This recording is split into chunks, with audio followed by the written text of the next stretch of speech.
Alrighty, party peoples of the interwebs, Media Matters is laying off dozens of journalists and employees, and it's my birthday.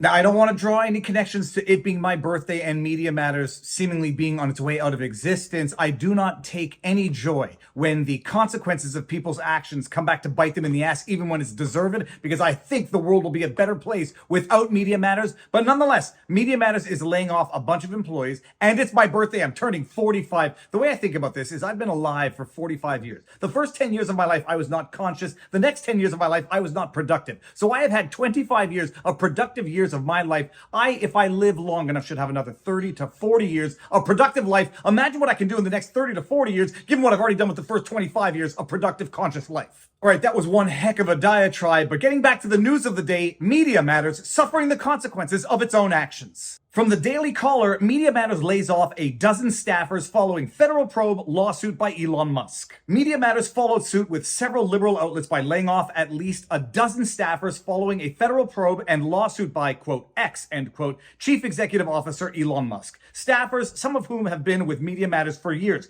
took to social media announcing their sudden departure from the outlet. The layoffs followed federal probes filed by Republican Attorneys General Ken Paxton of Texas and Andrew Bailey of Missouri into the outlet for possible fraudulent activity by allegedly manipulating data on X, formerly known as Twitter. Now, we're going to get to the lawsuit filed by X against Media Matters because I covered it at the time, and it is deceitful beyond words. But the probe that was filed by Attorney General Ken Paxton, from what I understand, that's sort of been put on hold. There was also a probe in Missouri for allegedly fraudulently soliciting donations from Missourians, Missourigonians. From Andrew Bailey, Missouri Attorney General. Attorney General Bailey files suit against Media Matters for refusal to cooperate with investigation. Today, Missouri Attorney General Andrew Bailey filed suit against Media Matters to force the nonprofit to turn over documents related to his investigation into its fraudulent business practices. General Bailey launched his investigation in November 2023 after evidence came to light that Media Matters solicited donations from Missourians under false pretenses to target X, formerly known as Twitter, in direct violation of the Missouri Merchandising Practices Act. And while Media Matters and the staffers that have been laid off took to Twitter to complain, woe is me, look at the reprisals that we are facing for going after X, you have to understand just how dirty what they did to X is. You may recall that back in the day, Media Matters came out with a report that X was advertising stuff next to Nazi accounts, next to anti-Semitic accounts, because what they had to do, all they had to do, was manufacture those results by bypassing all of Twitter's security features. For those of you who don't know the lawsuit, I'll summarize it now. But first, a tweet from Chris Pavlovski, CEO of Rumble, because they also suffered the consequences of Media Matters' deceitful conduct. Chris Pavlovski at Chris Pavlovski. X is not alone. I can also confirm that Media Matters has purposely misrepresented Rumble. Their dishonesty warrants an immediate investigation at the highest levels. Hint at Speaker Johnson and at Jim_Jordan, and all bring the receipts. Chris's statement in the tweet, Media Matters is threatened by Rumble's mission to protect a free and open internet, so their reaction is to deceive the public and scare advertisers. For example, on March 14th, Media Matters claimed that advertisements for Netflix, which were appearing on Rumble, had been placed on videos that violated our content policies. However, according to Google Analytics, the week before publication of that Media Matters article, there had been 0 page views of that video. That means that the Media Matters activist who took the screenshot was the first human being to actually view the Netflix ad on the video in question, though their story left the false impression that it was a widespread problem. The same is true for most of the videos cited by Media Matters, all of which were removed from Rumble as soon as we were made aware of them. It's clear that Media Matters intends to mislead and deceive about advertisements on Rumble in order to hamper free speech and harm law-abiding employers who only want to advertise their products and services. Media Matters doesn't do anything for free, so who is funding this outrageous targeting activity? Who is paying for them to target free speech, and why are they afraid of free expression online? Speaker Johnson and Rep. Jordan, it's time for Congress to ask hard questions. So it seems that Media Matters did something similar, but maybe even more deceptive when it came to Twitter, in that they were allegedly finding evidence of advertising next to Nazi accounts, anti-Semitic accounts. But in its lawsuit against Media Matters, X via Elon Musk alleged that what Media Matters actually did is that they created new accounts that bypassed certain restrictions on advertising, and they would sit there and literally refresh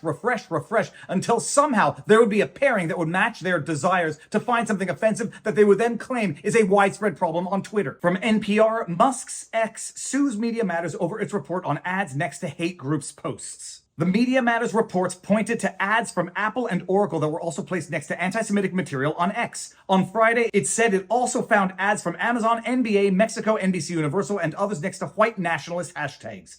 But San Francisco-based X says in its complaint filed in federal court in Fort Worth, Texas, that Media Matters, quote, knowingly and maliciously, end quote, portrayed ads next to hateful media, quote, as if they were what typical X users experience on the platform, end quote. X's complaint claims that Media Matters manipulated algorithms on the platform to create images of advertisers' paid posts next to racist incendiary content. The juxtapositions, according to the complaint, were, quote, manufactured, inorganic, and extraordinarily rare, end quote. It says Media Matters did this by using X accounts that just followed X users known to produce, quote, extreme fringe content, end quote, and accounts owned by X's major advertisers. This, the complaint says, led to a feed aimed at producing side-by-side placements that Media Matters could then screenshot in an effort to alienate X's advertisers. In other words, X is actually so safe that it took a bad faith actor like Media Matters, allegedly, to circumvent the security features in place in order to inorganically, 1 in a million shot, get a pairing of an ad next to a white nationalist account. And X took to Twitter to sue them for a number of reasons, a number of well-founded reasons. And I, at the time, also took to Twitter to say, yup, go ahead, these people are up to no good. Viva Frei at the Viva Frei, bankrupt them at Chris Pavlovsky, bankrupt at MMFA for America, defamation, torture, interference with contracts, hashtag bankrupt Media Matters. But Media Matters' malicious, deceitful conduct did not limit itself to Rumble and X. They also went after someone who I happen to like quite a lot, Russell Brand. Media Matters for America. YouTube is allowing fringe streamers to push audiences to harmful content on Rumble and even profiting from it. Shows like Fit and Fresh Podcast and Stay Free with Russell Brand frequently tell viewers to switch to Rumble for the remainder of their streams. Then they spout unmoderated anti-Semitism, racism, misogyny, and conspiracy theories. Written by Jack Winstanley and Camden Carter, research contributions from Alex Paterson, Madeline Peltz, and Kayla Gogarty. Published 07/18/2023. And I wonder which of those contributors are still employed by MMFA, and could you think of a more fitting acronym for Media Matters for America? MMFA, it really sounds like a mother. And I, again, took to Twitter at the time to let them know as much. Viva Frei at the Viva Frei. Did you hear that, Rusty Rockets? At MMFA is calling you a racist and an anti-Semite. Media Matters deserves to get sued for this filth. And a little later, I put out a tweet that has aged like a fine wine. Viva Frei at the Viva Frei. The world will be better off when Media Matters no longer matters. Hashtag make Media Matters not matter again. I'm bad at hashtags and the laughy emoji.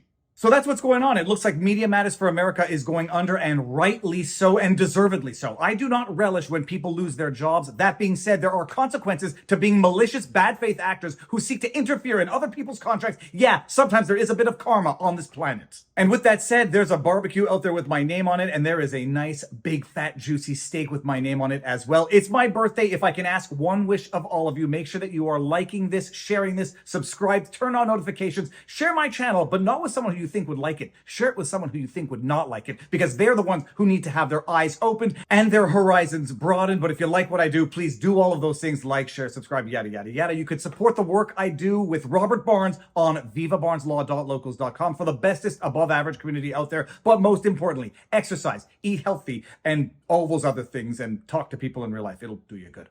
Go. Happy birthday to me. Peace out. Happy birthday. He had to be. To me. His opponents No looking back, only forwards.